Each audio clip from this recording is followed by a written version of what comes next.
Okay, excellent. So let me start by trying to explain in very briefly um, why am I going to go on to the topic of embodied leadership and embodied networking, because I think that I've been thinking a lot about what is a network, how do you define a network, how do you find your place in a network, how does a network get a life, and what are the life cycle of a network. And then I started to think like whatever academic or managerial or business definition I was reading about a network, I was finding them relatively unsatisfactory. And so I started to try and really reflect, following one red thread in my exploration and research, which is what in a living ecosystem could teach me about networking. And it took quite some time. And I came to realize that networks are relatively close in their functioning and in their texture and characteristic to systems. And then I kept on asking myself what living system is really an archetype of a network and actually an archetype of system of networks. And I came to realize that basically our human body has exactly these characteristic. And what I try to do with the work I present you today is an exploration, informed by the question, but different to the answer that I may give in another while to the question, is to say, okay, if we try to inform our thinking by something which is alive versus something which is a human, cultural, intellectual representation of a network, how could that work? And basically, what I did is I took the 12 systems of the body that are basically networks. So the cardiovascular system is a network. The integumentary, which is the skin, or the urinary, or the digestive, or the nervous system, or the cardiovascular.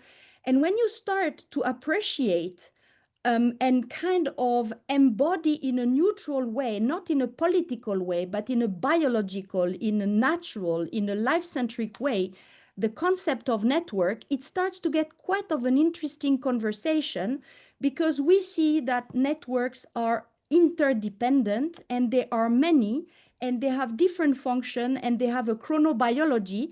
And so I would like to offer the metaphor or thinking of our place and our relation to network, the way we could think to the different network that constitute us, that is really the substance we are made of.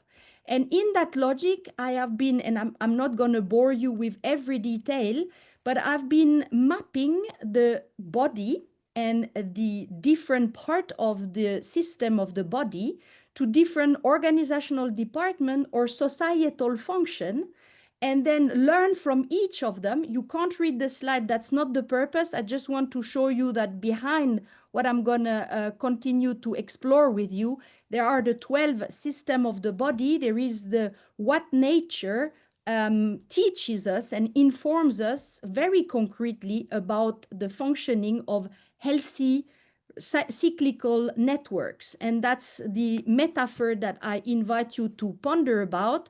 And I'm going to really just very briefly go into the, if you wish, wisdom or the overarching wisdom of the 12 body system, so that it's a sort of manifesto with concrete guiding principle and interrelated building blocks that every one of us can verify for ourselves. It is not obeying an ideology or a religion or a tradition. It is what we are made of and verifiably made of, which I particularly appreciate when it comes to discussing things which are extremely ethereal and extremely proteiform, like a network of people. So what does our body tells us? It tells us to be hot with the vision and topical focus to radiate our warmth to the world. That we learn from our endocrine system.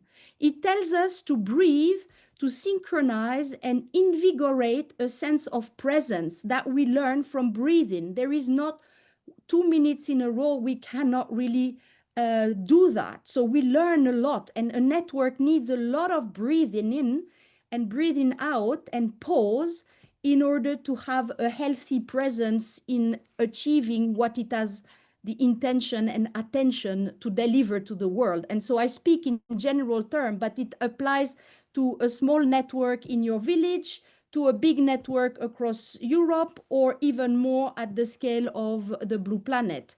The digestive system teaches us to be hungry for quality relation, but remember to fast regularly to unburden our system. So if we are obsessed at networking, we may also become fat of it, and we may suffer from infobesity in terms of how many network we dock in, and then we cannot process. So networking is not a goal in itself, it's a mean, and we need to be also fasting sometimes so that we kind of manage what we can digest from our connection in a smart way. The reproductive system tells us to proactively manage our network fertility. The skin system tells you that what you see is not always what you get. And in networking, there is a lot of illusion, appearance, mutual disappointment, mutual false hope.